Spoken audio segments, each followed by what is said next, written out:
I'm Richard Clarke. I record these talks every day as a way to deepen my inquiry. Listen each day and deepen your own practice. Welcome.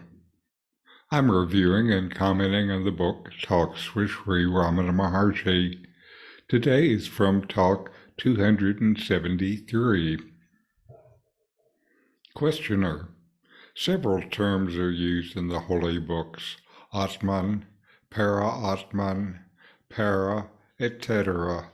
What is the gradation in them? Maharshi.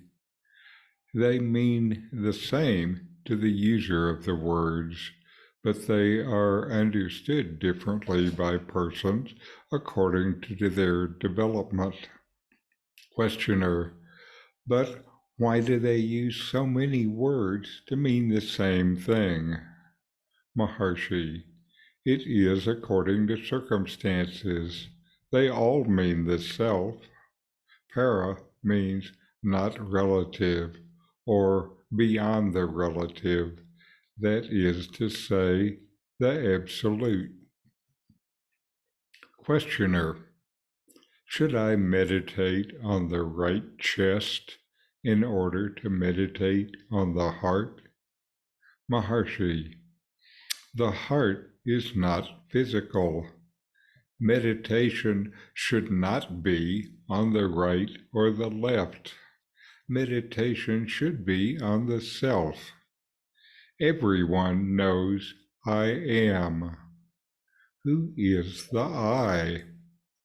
It will be neither within nor without, neither on the right nor on the left. I am. That is all. The heart is the center from which everything springs.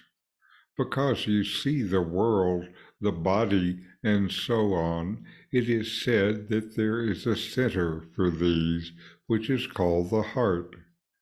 When you are in the heart is known to be neither the center nor the circumference. There is nothing else. Whose center could it be? Questioner. May I take it that the self and the non-self are like substance and its shadow? Maharshi. Substance and shadow are for the one who sees only the shadow and mistakes it for the substance and sees its shadow also. But there is neither substance nor shadow for the one who is aware only of the reality. In this dialogue, the questioner seeks clarification on various terms used in holy books, especially Atman, Para-Atman, and Para. These are words for the self, the individual self, and the absolute self.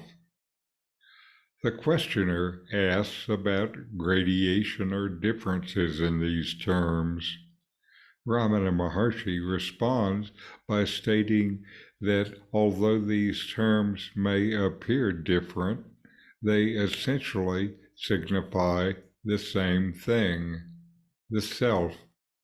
However, he explains that individuals interpret these terms differently based on their level of spiritual development. What you see, what you know, depends on where you stand. Ramana further elaborates that the usage of multiple terms to denote the self is due to different contexts and perspectives. For instance, he explains that para means the absolute, or that which is beyond relativity. Absolute is never more or less. Despite the variations in terminology, all these words ultimately refer to the same concept, the self.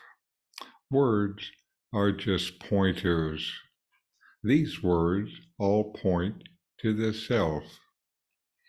Continuing the dialogue, the questioner asks about the practice of meditation and whether focusing on a specific physical location, such as the right chest, is necessary to meditate on the heart.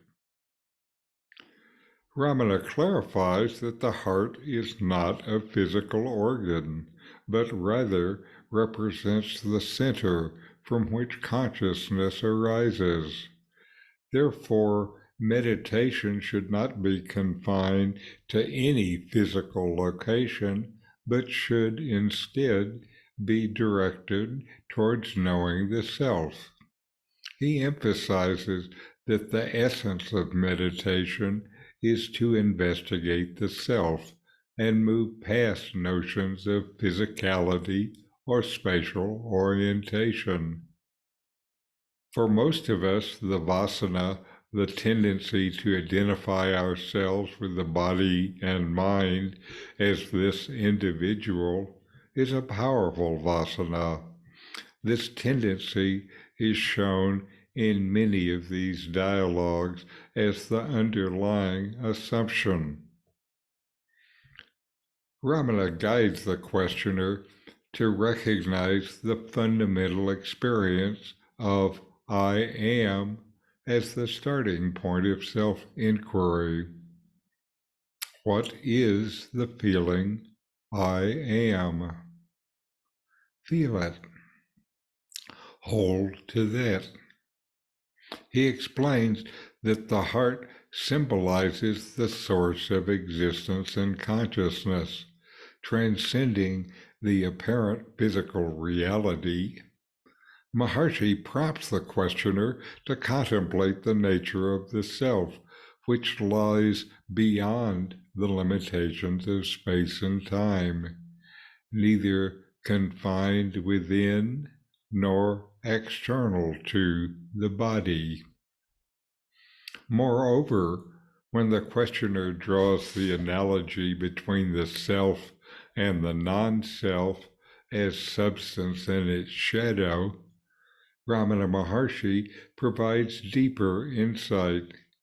He illustrates that the perception of substance and shadow arises only for those who are unaware of the ultimate reality.